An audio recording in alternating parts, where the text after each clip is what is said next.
Hello, everybody. Our guest today is Miss Dedee Pfeiffer, a principal character playing Denise Brisbane on the hit ABC television series Big Sky. A warm welcome to you, Dedee, and Hi, Larry. thanks for agreeing to be interviewed on the Well, Boomer thank you for inviting Podcast. me.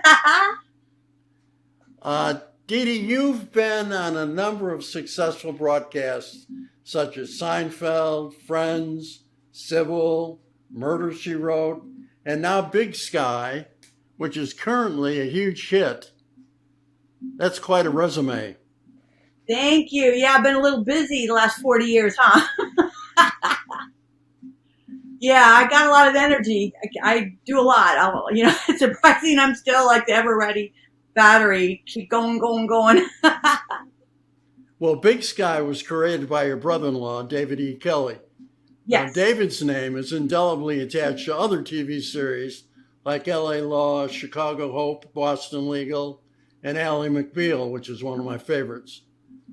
Tell us how your casting on Big Sky happened. Um, well, we have to kind of back up a little bit. I've been acting since I was 18. I'm 59, staring at the barrel of 60, which I call sexy. So I started in 82 and working my way up the crazy ladder as an actor in the 80s and the 90s and then the millennium. And then basically, let's see, I guess it would be almost before, 14 years ago-ish, I decided to take a break and I went to college. And I wanted to get a degree to help people because the industry was really in a weird funk and there was a lot of changes going on that I wasn't really crazy about. And I thought I need to take a break, and I love helping people, and I do a lot of volunteer work and stuff. So I thought, I'd go to college and get one of those things called a degree because I graduated in 82. So I didn't think that it would be more than a year to get a master's. I was really wrong. First of all, I didn't even know how to turn a computer on. I certainly didn't know what a thesis statement was. Algebra, why are there letters in a math equation? I did not understand any of that. So as you can imagine, I had a lot of prerequisites. They were like, this woman is way less than a fifth grader. So I started college, community college with my two kids, young boys in tow, and smash cut. It took me about 10 years because, well, like I said, my boys were priority being a single mother. So I was always throwing classes in there while tutoring because I realized I had a learning disability. And I also realized I had something else, a bigger monkey on my back than I ever knew, which was a disease called addiction, alcoholism, that I had to address literally in the middle of my UCLA master's program in 2020. So I took a year off to get sober and then went back and got my master's. While I was interning my last year at the Department of Mental Health, David, my brother-in-law, E. Kelley, texts me and says, "Hey, Dee," now I'm a year sober. He's like, "Hey, you're still acting, right? I have this role named Denise Brisbane in this pilot I'm doing called Big Sky. Are you available?" I'm like, well, I literally am like this. First of all, I didn't even know David had my number. And I mean, we're family and we hang and we go fishing and, we do Thanksgiving and, family together, but we don't talk shop in my family. We just don't talk shop unless we're talking hair color. Right. So I was like, did he just throw me a lifeline? Because Larry, what was really amazing is in recovery, they say that you get these God shots. I'm a spiritual person. Mother Earth shot me with a lifeline, and David didn't even know he threw me a lifeline because I knew that I wanted to somehow bridge all the years of being an actor and producer and all this education I'd learned on social welfare issues, not to mention my own learned experience with addiction, and somehow put them together and help people on a larger scale than just one-on-one therapy, right? I didn't know how I was going to do that.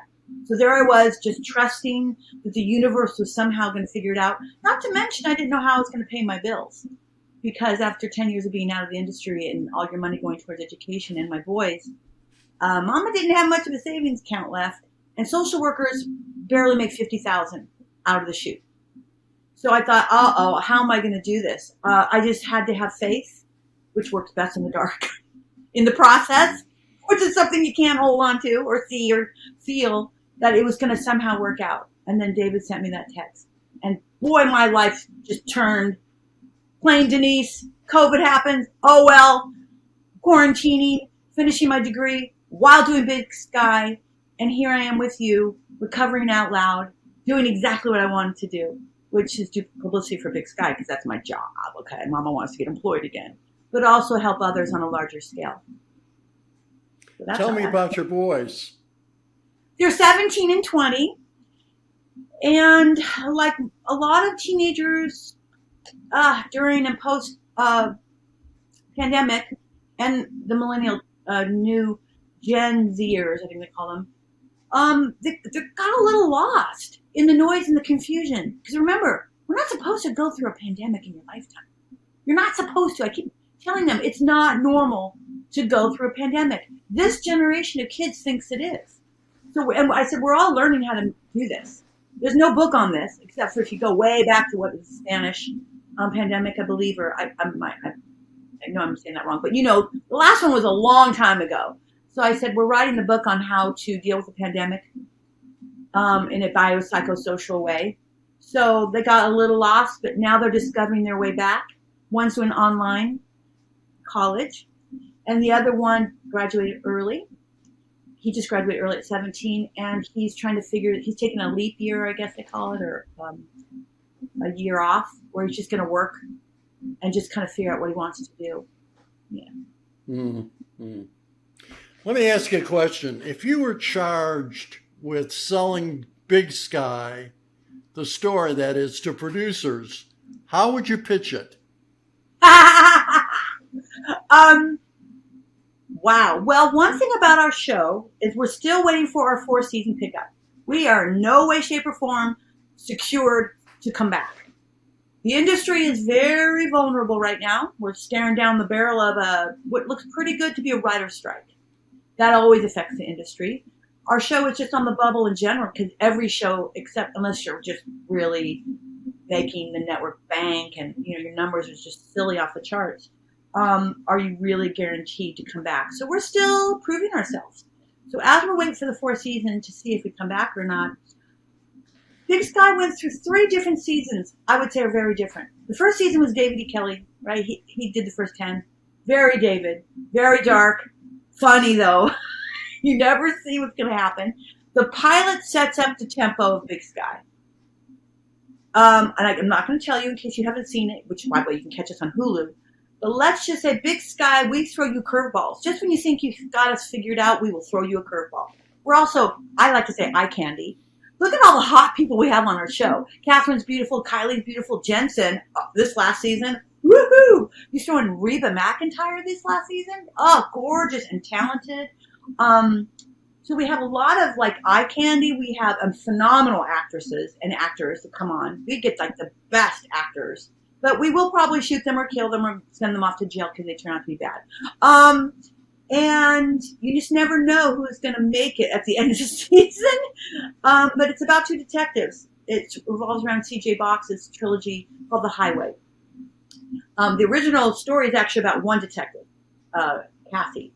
But the show Big Sky elevated something different. It turned into 2 detectives. Kind of like Cadley and Lacey meets this last season, I'd say, meets Dynasty a little bit. Because we were really we were a mishmash of a lot of things. But we're never boring. Okay? Big Sky, we were never boring. Screenwriters have been known to say that once the character is on paper, the cast member takes over the persona. What is it about your own personality that you brought to the role of Denise? Well, one of the things I asked David was, because I hadn't read the script, I said, who is this character? And he goes, she's an office admin and in this small detective agency in Montana. And then he goes, she's just you. What do you mean she's me? I don't live in Montana, and I don't work. He goes, you'll read it, you'll see. And sure enough, I read it and said, she's a smartass. I went, yeah. And he made her sober. So I was like, oh my God, it's yet another way to be able to show people that we're not scary. Just because I don't drink doesn't mean I'm scary. I'm not a freak. I don't have a third eye. I just choose not to drink because it makes me not in the best person I can be. How about that? I'm not even near my authentic self when I'm drinking, so I'm just that. And smoking cigarettes, I had to get rid of that too. So Denise is very much sober. We've talked about it, by the way. It's just gently mentioned a couple times in the last 3 years, but it's not in your face. Denise is sober, because it's not about that. Everybody in the world is different, right? And I think that with addiction, we need to, for me, my goal is to take the social stigma out of it, the sting out of the word addiction. So having this character just be sober and not make it a big thing is beautiful. That's like meeting me.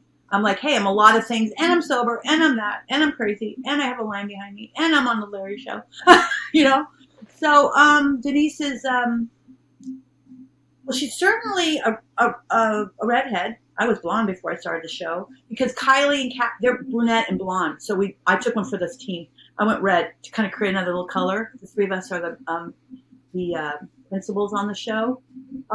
I like to say Denise is a grounding foundation for the show. She's like a rock, so all the butterflies have somewhere to land.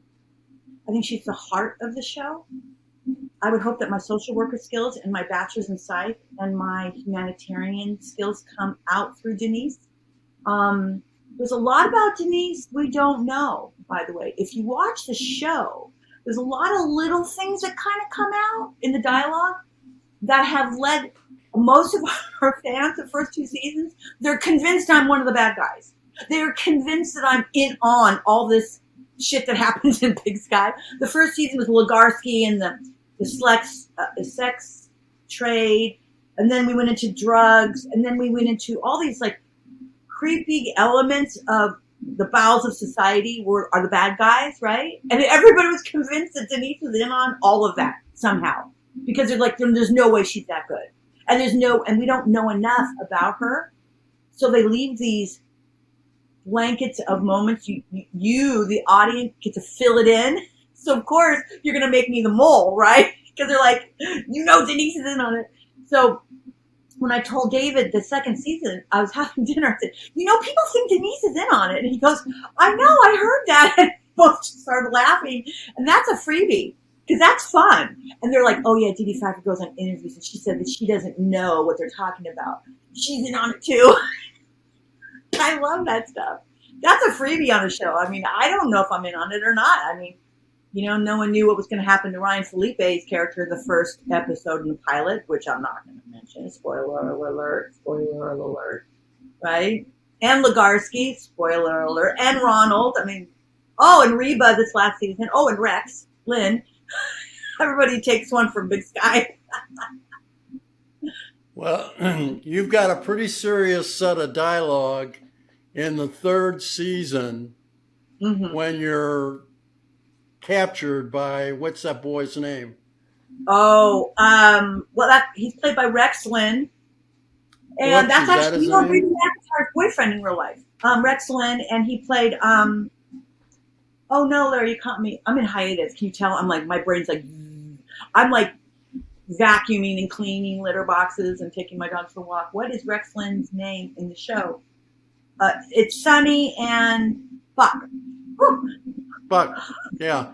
Buck, who's played by Rex Lynn in real life. In the show, it's Sonny, Reba's husband. In real life, they're boyfriend and girlfriend. Isn't that cute?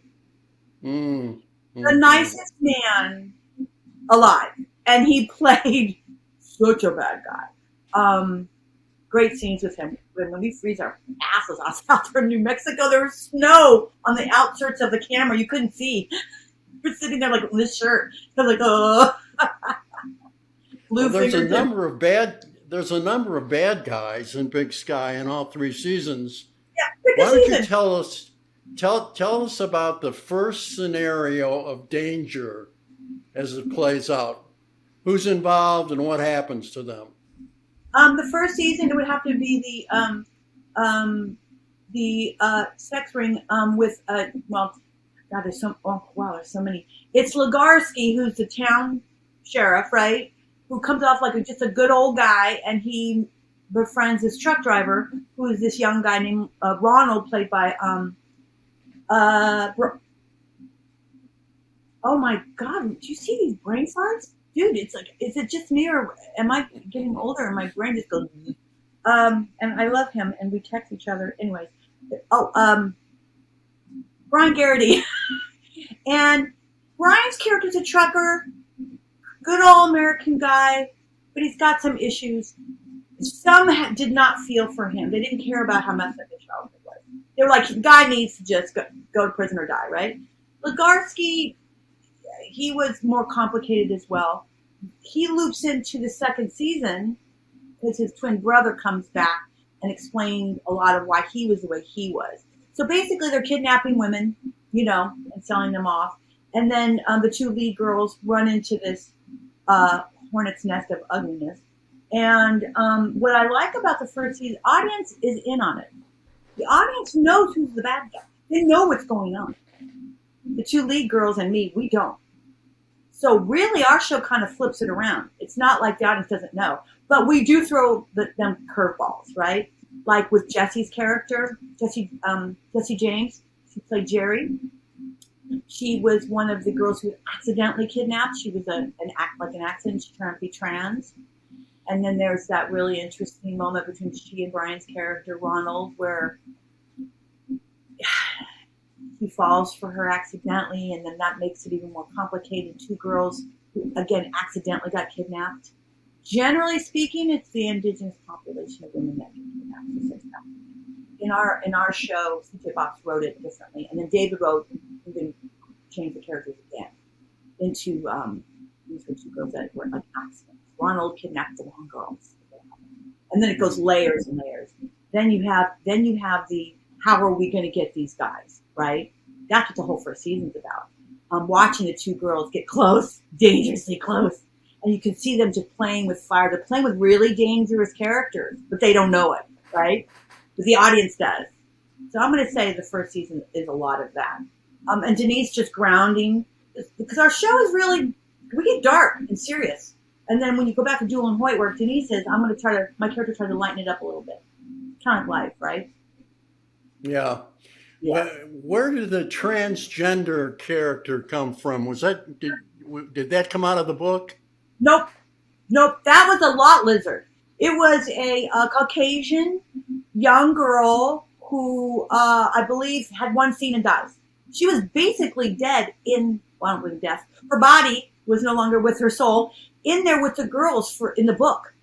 They were sitting there with what one would say the body. She was a lot lizard, and she was the sacrificial lamb, and which made the book even more creepy that these poor two girls were sitting there with this, right? But then you got David. David read that and took CJ's story and went, let's bring it to the millennium, right? And made her a trans. Exactly. Made her a trans, and actually kept her in the story, because then all of a sudden all the storylines, if you can tell, organically took a whole different level. Right, so it took CJ Box's amazing story and just elevated it to more of what's really kind of going on now. That's why Ronald and her, because the actors just really understood their characters. So all of a sudden, Ronald decided that maybe, which is really complicated and dangerous for his character, to have a crush on her. That is such a no-no, right? He already had such issues with women because of his mother, who's just an amazing actress. But that whole like creepy relationship. So let's see what else. Denise also was in the book, kind of just a smaller role. Denise, when I got a hold of the role and they allowed me to fill her up, I became a little bit more significant for sure, because I became more of a mama bear in the office versus just an admin, delegate or just siphoning information through the office. Mm-hmm. I decided she's more of a mama bear, right? So I started really liking Denise, like, I want to go back to Duel and Hoyt because I like mama bear. That was really beautiful watching people respond to my character like that. Because I love my characters, even the ones that are not mentally well. I always have compassion for him. Mm-hmm. And you are a mama bear, aren't you? Oh, dude, you bet I am. I got those boys and all these rescued animals all over. Yesterday when you called me for the pre-interview, wasn't one of my rescues just barking up a storm in the background. Yeah, it was a Tell me rescue about from. tell me about that piece of art behind you. Well, this is a male lion. I'm going to say it's my spirit animal. I didn't pick it. He found me when I was in rehab for my addiction. It was intensive 30-day inpatient, no phone, no. I didn't see anybody. It was a group of 35 people, all addicts. We were different shapes, color, sizes, at different DOCs, drugs of choices. Food addicts, gambling addicts, sex addicts, alcohol, heroin, meth, you name it. We were all in there together. Addicts, addiction, and they were trying to get me to meditate. I'm a little on the hyper side, if you haven't noticed. So I was like, Mama, don't do meditation. They're like, well, Mama needs to learn. Because it's not even about, well, Yeah. it's about calming down and finding your center. For me, meditation becomes something entirely different. It's another way of checking out, removing my soul from this earth body and going into a place of energy. It's like another way of checking out, but I keep my sober check. I'm not using ayahuasca. I'm not using any drugs. No alcohol, nothing, right? But I get to check out. But you're actually checking in to oneself. When I was closing my eyes in rehab and trying to learn this thing called meditation, it was all black and this male face of a lion. It was this guy. He just came flying at me, and where I went, oh, and I opened my eyes, and there I was in the rehab room with everyone closing their eyes. And I was like, I grabbed my heart and I said, what the heck is that? And I wasn't scared. I just was very taken back. It was very powerful. And I closed my eyes again, and sure enough, there he was, and he just came at me again, this head of a male lion. And this time I didn't open my eyes, and this time I just sat there, and I just kept breathing. And I was like, hi, big guy. I don't know why you're coming to me. And all of a sudden, I wasn't in my head. I wasn't in my body. I was just looking at him and very in awe of his beauty, his majesticness, I was curious, like, why is he here? What is this? I don't know. It took me out of myself, which is, it's our own internal conversations which trips us up the most. So anytime you can get away from your own narrative is only a good moment in life. With general narrative, you trip over your own narrative, right? So I just sat there, and then when the meditation was over, I realized nothing really profound had happened other than this lion's head, male lion's head, who came to me, and I thought, well, there must be a reason for that. And it happened again, and then it happened again, and I never was good at meditation, but this kept happening. And I asked somebody in there, I said, this male lion head keeps coming to me. They said, oh, honey, that's your spirit animal. I said, oh, okay. So I decided that he's my spirit animal. So this is going to be the backdrop for my podcast that I'm going to be starting soon, called Down with Dedee, about talking about addiction and stuff. And he's going to be right there. So when I get lost in the interview, I can just divert my eyes right there, and he'll remind me, it's right here, baby, right here. Not in the past, not in the future, but right here. He's going to remind me to stay right here. And tell me about the podcast. Called Down with Dedee. And it's 30 minutes. Didn't I read someplace that you're into paranormal? Yes. Ever since I've always been interested in everything, even when I was having my disease of addiction. I still was always interested, but when you get sober, you have an opportunity to have a rebirth. And that's what my podcast is going to be about. It's a half an hour. I'm going to be inviting, of course, celebrities on, but also people like you. I might have you on if you have something burning you want to talk about that you'd like to add to that conversation. Like, my burning desire is trying to educate people on the fact that we need to work on reducing the social stigma around addiction, simply so people can ask. That's it. So anybody can come on and add to that conversation. I like, when I say add to the conversation, that means it's solution-based. We're not going to point fingers. We're not going to go back there. There's no healing back there. Healing starts right here. So I'm going to ask you, like, what would you like to add to that conversation? You want to talk about the fact that it's a disease, not a choice? We're going to hit 15 minutes of that. Then I'm going to ask the guest, do you believe in the paranormal? And if so, why? Go. You have 10 minutes. Let's go. And then the last 5 minutes, I'm going to ask them if if they could be reincarnated as any animal, what would it be and why? That's my podcast. 30 minutes in and out with celebrities and people with passion who would like to be part of the solution. I don't want a podcast that is negative or pointing fingers or political or any of those things. There's a lot of that out there. You can go find that somewhere else. Mine's really going to be this 30-minute pop. So when you're driving, you get a 30-minute shot of hopefully something that you didn't know before, and will make you smile, hopefully, and keep you curious. Because my whole thing is, if you're curious, then you're not being resistant. Here's what resistance looks like. That's resistance. This is curiosity. Ooh, look at that. Curiosity. It's endless curiosity, resistance, right? So my podcast is hopefully going to stimulate conversation, keep you curious. That's all. And help. What was your motivation to leave the addictions behind? My bottom. Is what we call your bottom. People hit their bottom and then they want to change. One thing that we don't understand, well, I didn't understand. First of all, it's a disease, it's not a choice.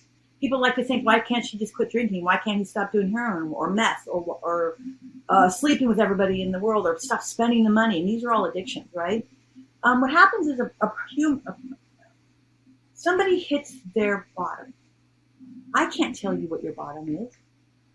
You have to discover that yourself. Only you know what your limits are when you finally wake up and go, I can't do this anymore.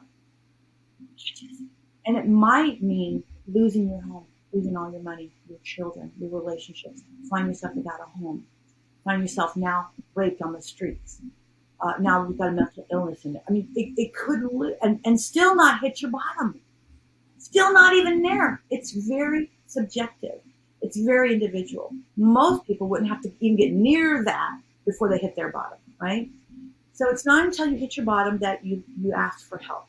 One of the reasons why we don't ask for help is because of the shame that revolves around addiction. I'm riddled with it, was very riddled with shame. It's embarrassing to say, I have a problem and I don't know how to fix it. Can you help me? I'm German. My dad's a little farmer from North Dakota, German. You know, his whole thing is if something breaks, you fix it. You duct tape it, you glue it, you weld it, you fix, that doesn't hurt. Get up, move on, right? He didn't come from a generation where asking for help was considered brave. His generation, asking for help was considered weakness. I'm here to try to change that narrative. That's old. Me asking for help when I finally hit my bottom was one of the most courageous things I've ever done in my life. And I want to make sure that I can get that out to tell people. Asking for help is not weakness. You're saying, I want to live. Because every day you're in addiction, you're slowly dying. Or going to the light. Right?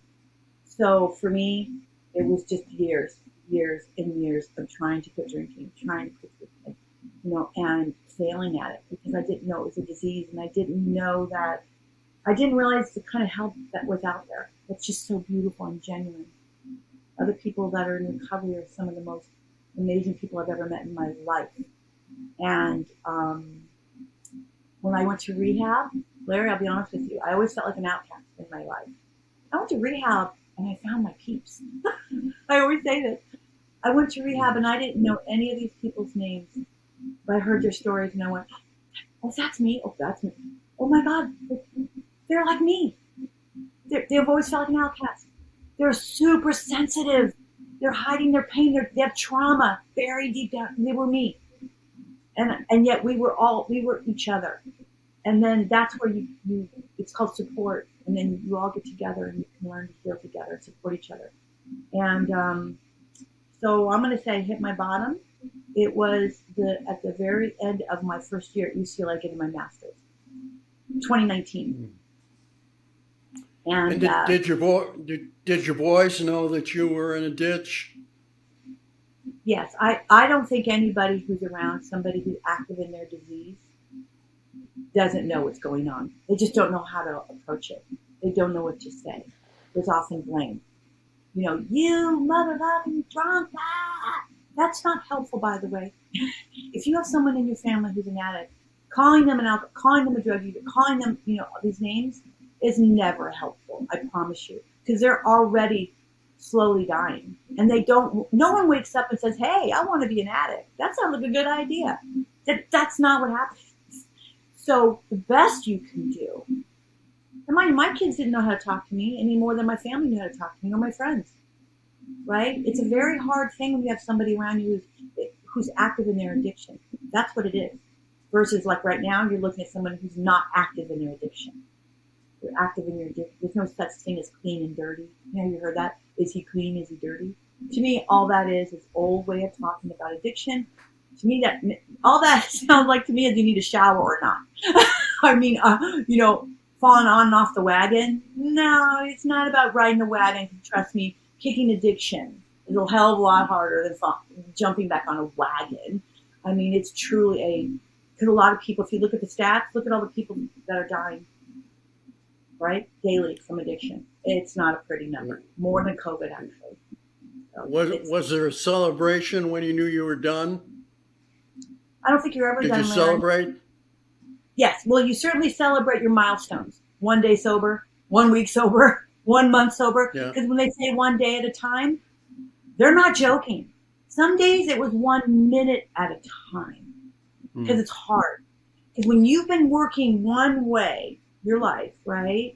When your thoughts, your narrative has been in, especially me, I was in my 50s when I got sober. So I had 50 plus years of a way of thinking, a way of behaving, a way of self-medicating, a way of suppressing trauma and things that hurt, not having the skills to lean into things that are painful. And know that if I lean into something painful, it's going to hurt, but I'm not going to die. You know what's going to kill me?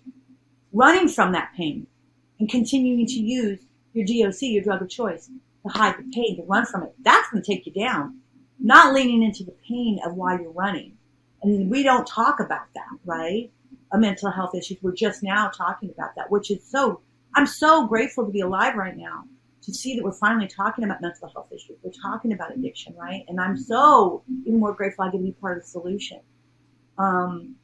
So it's a great time to be part of the light and the love in the world, because we do have a lot of noise, a lot of darkness going on. But I promise you, those of us who are light, there's more of us than there are the dark people, the ones who have the dark in their heart. I heard stats the other day, 95% of human beings actually have light and love and harmony in their heart. And they do want peace. They do want to get along. 5% have that dark DNA. It's just in their DNA. But there's more of us, I promise you. We just have to come together collectively and, right? Think about all the light. More light bulbs in the room are going to create more energy. Sorry, that's just math. That's science, right?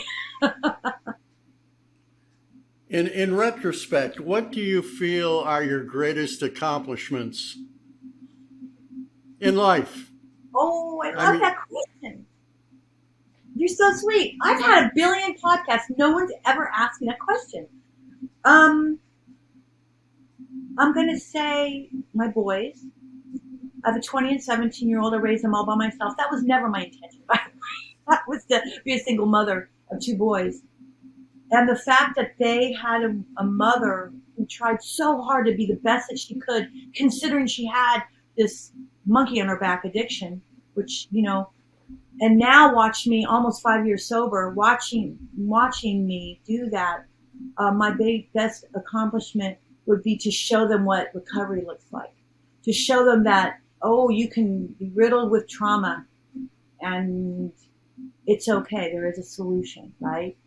My accomplishment would be getting my ass sober and choosing to use this earth body to allow my soul to be a ray of sunshine and light and energy in this world right now. It's an important time to be alive and be light. So I'm going to say my accomplishment are all those things together. I can show my boys what it looks like. Good luck trying to tell your kids, right? If you tell them things, then they shut down. If you just lead by example by being. So that's what I get to do every day. It's just even though I think that they're not looking, I'm told they're looking. They don't even watch my show. They don't follow me on Instagram. They're like, just don't embarrass me, Mom. Okay, I have friends who know who you are. Just because they're of that generation, right? Just why are you doing a podcast? What do you mean you're? I said, hey, people want to hear what I have to say. They're like, oh God, just don't say or do something stupid. Please don't be like the yoga pants. Don't get all political. Don't be like. I said, honey, no, Mama, don't do that. There's some things that are best that I just keep to myself. Let's talk about a few lighter things. What's your Yeah, favorite? What's your favorite music? disco. Disco, And you, baby.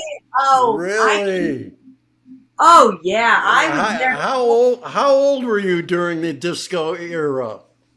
18. So 16, 17, 18-ish. So I was out illegally dancing in bars in LA. You're supposed to be 21 or older, but I got myself through the door and I would dance for hours and hours and hours. Oh my God, I love disco.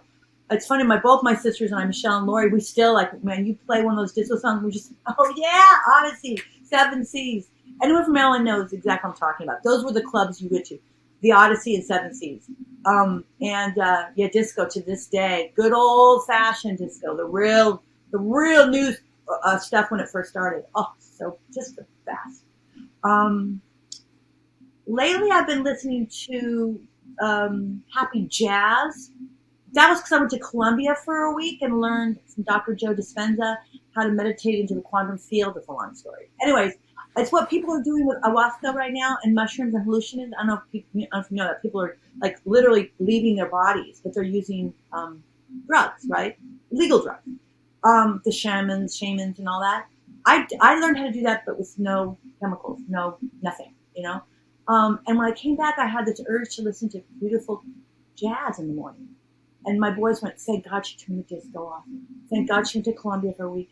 Because I do listen to the same disco songs over and over. They're like, Mom, enough Madonna or Michael Jackson. Mom, no, but I beep around the kitchen like a little fool. And they walk by going, oh, there she goes again. There she goes again. How about food? What When do I you was like? drinking, it was Mexican food all the time because I love the margaritas. I get smashed on margaritas. Now that I don't drink, I still love Mexican food. I'm gonna say it's anything crunchy, spicy. I love crunchy, spicy. I'm just a chocolate whore. Okay, I'm sorry. You really want to get me? Just go, Dedee. Here's some chocolate and a cup of coffee, and I'll be like, oh my God, I'll marry you again. I'm divorced 3 times. That says a lot. And I said I'd never marry again. So I'll like, just give me chocolate and coffee. I know it's really bad for you, but come on, you got to do some evil. I mean, right? If that's the worst I'm doing, I'm still in really good shape. But definitely crunchy, spicy, crunchy, and really make it hot. Like I want my mouth to just blow up. Yeah. What's your travel history? Well, last season I was going back and forth to New Mexico and California for the show. And then when I was younger, before my kids, I traveled all over. I traveled everywhere. I love traveling. I'm notorious for getting lost in a location. Not on purpose. But when I get lost, it's how you discover where you're at.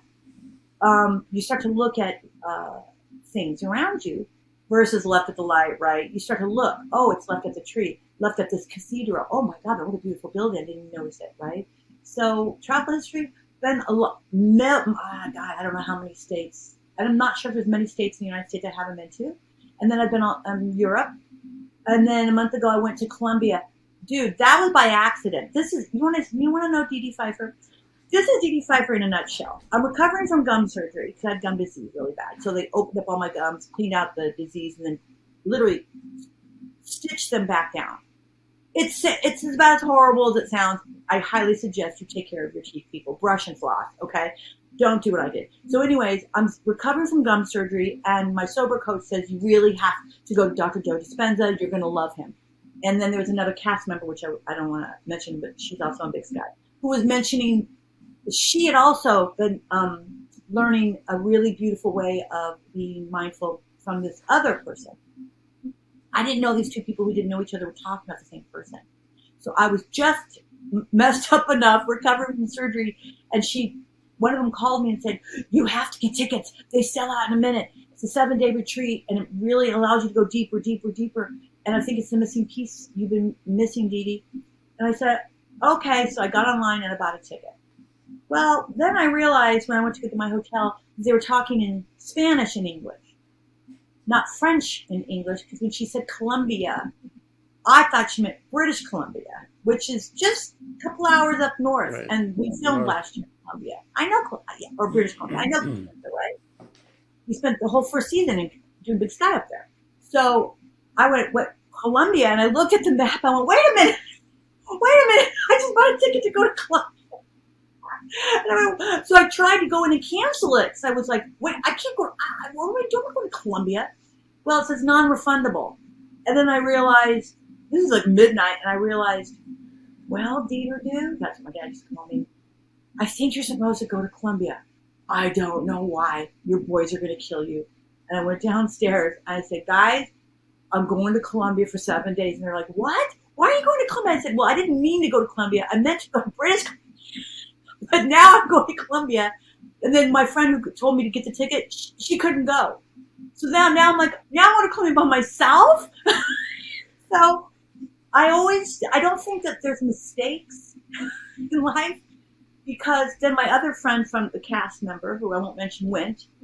So we met up there, and it was not only one of the most beautiful bonding experience I had with this other cast member, but also one of the most beautiful bonding moments with 1,600 people, Larry. 1,600 people from 36 different countries and countries went. And we learned how to walk and meditate on the beach. They thought we were all zombies, by the way. 1,600 people on their beach. They were taking pictures, and they were like, oh, they said, zombies are in Colombia. It was actually so hysterical. The locals were like, it was on their news that they were being invaded by zombies. And they said, no. They're meditators. They're learning how to meditate from near our oceans. And they fell in love with us, by the way. The locals felt all of our energy in our life. They fell in love. Once they got over the fear that we were zombies, it's like just standing there going, closing their eyes. I saw the footage, and we did look crazy. We looked insane. But if you follow Dr. Joe Dispenza, he does these retreats all over the world. Cancun, he does them here in the United States, he does them everywhere. And wherever he goes, the locals take pictures.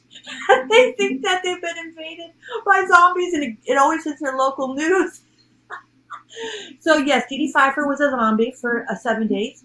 Scared a bunch of locals who ended up falling in love with us. That would have to wrap up my travel experience. I inadvertently, accidentally end up in places. I do traveling. Yeah. Tell me about your love life, Miss Pfeiffer. Oh, dude, you just had to go there. Divorced 3 times. So Mama took herself off out of the game. So I think in California we have a 3 strikes rule. Then you get arrested for life, or you go to jail for life. I clearly have no problems falling in love. That is not the problem.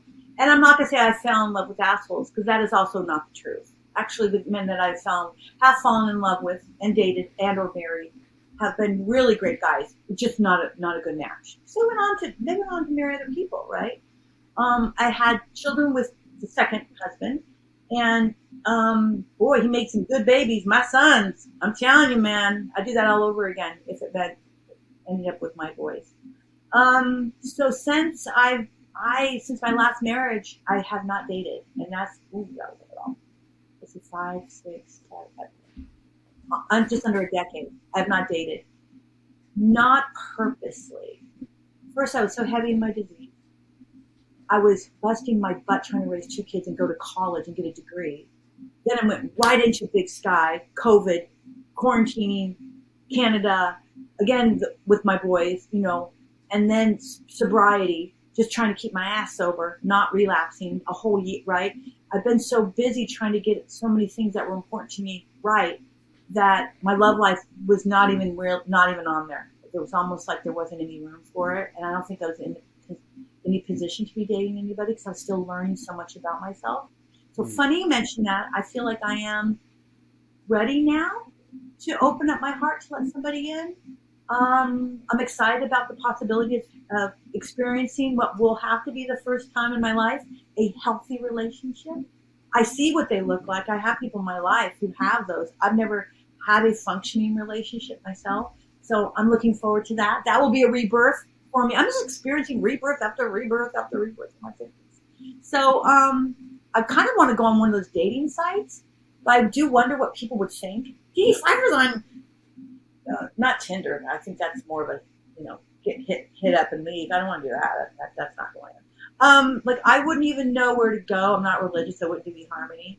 But I'm wondering what it would look like if people would find out that I was on a dating site. Wouldn't it be weird to be like, hey, is that Dedee? You're on this dating site? Then I don't know if they're dating me for me and my values and my ethics and right, or they're dating me because they've been a crush on me since Vamp or Watch Big Sky or because it's important that somebody falls in love with my soul, right? So there you go. There's that. I don't have one. A long question, long answer to say I don't have a love life. Do your sons live with you? Yes, that could be another reason why. Maybe no. I have amazing boys and my animals. We're like the Three Stooges. They mess with me all the time. They're always making fun of me. I'm making fun of them. We have all these animals. The three of us are always, tag teaming. So I'll put it this way, though. I don't think they're going to put up with me dating somebody who's an asshole. That is for sure. That ain't going to happen. So whoever would like to date me, they're going to have to get along with two teenage boys who are really wonderful. They're very different boys, too. They're frickin' frack. Do either one of them have the acting bug? No, not one of them. Both my boys have nothing to do. They didn't even know I was an actor forever. They've never seen any of my work. They didn't even know that their Aunt Michelle was huge and Uncle David is huge. They had no idea. When they were kids, I never told them because I just didn't feel that it was useful information until I went to CVS one day with the boys. I think they were like 1 and 3. Or maybe 3 and 6 or something. They were in the cart, and Shell was on the cover of like People or something, sitting there in line, and one of them goes, "Hey, mommy, how come Aunt Michelle's on her picture's on that magazine?" Really loud, and I was looking, and everyone started looking at me. I went, "Oh, that's odd. Well, it's a long story. When we get home, we'll explain it." And they're like, and then people are like, "Oh, do you know Michelle Pfeiffer?" I'm like, "Oh, what's my sister?" So we get home. They said, "Well, why was she on the magazine?" I said, "Well, Aunt Michelle's an actor, like Sonic or SpongeBob, but in people form, right?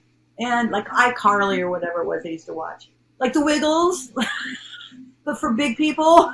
And a lot of people really like her acting, And that was it. And then they were like, "Can we have a chocolate bar?" I'm like, "Yeah, of course." And that was it. Moving on. It wasn't until I got to elementary that someone recognized me. And then they then told their daughter or son, who then went to my son and went, "Your aunt is really, my mom loves your aunt. And I think your mom was on Seinfeld." And my son was like, "Yeah, I knew that." And they came home. They're like, "Mom, were you on Seinfeld?" I'm like, "Yeah." And they were like, "Oh, shit."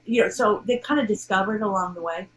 They still think it's weird that their aunt is, that people lose their shit over their aunt. Or even me. They're just it's so weird. It's something they'll treasure when they mature. Yeah, they're into forging. My one son makes Damascus. He loves welding. He's an animal whisperer. My other son is a classic pianist, does not read music. Watches YouTube and he looks at their hands and he mimics it. He's like this weird prodigy. I don't know what the hell. That's great. He also has a second-degree black belt. He's now doing computer science. My boys are very eclectic, but one thing they do not do and they're not interested in, they don't do social media. My one son did it for a while and realized how toxic it was for his age group, the whole likes, and he found himself lying to try to compete with this whole like hysteria about how many likes you have has some kind of reflection of your value. And he thank God he got out of that. The other one, we only watch they don't follow me. Watch Animal and National Geographic and things like that. And foraging. Forging in fire, that's my younger son, yeah. He's so into that, yeah. Any random thoughts? You've been following me! Or did you make that up? On my Instagram, I have. I have I random have. thoughts. I Oh know. my god! Today my random thought is I'm so grateful to be on your show. I'm so glad it worked out. And I'm grateful to be in my new Zen room, is what I call it, for my podcast. This interview has been so special because honestly, Larry, you asked me questions that no one's ever asked me. So it makes it really special for my followers and listeners who follow me. This is going to be really a fun interview for them because they're not going to hear me answer any questions over and over again. So I'm going to say my random thought for today is you just never know.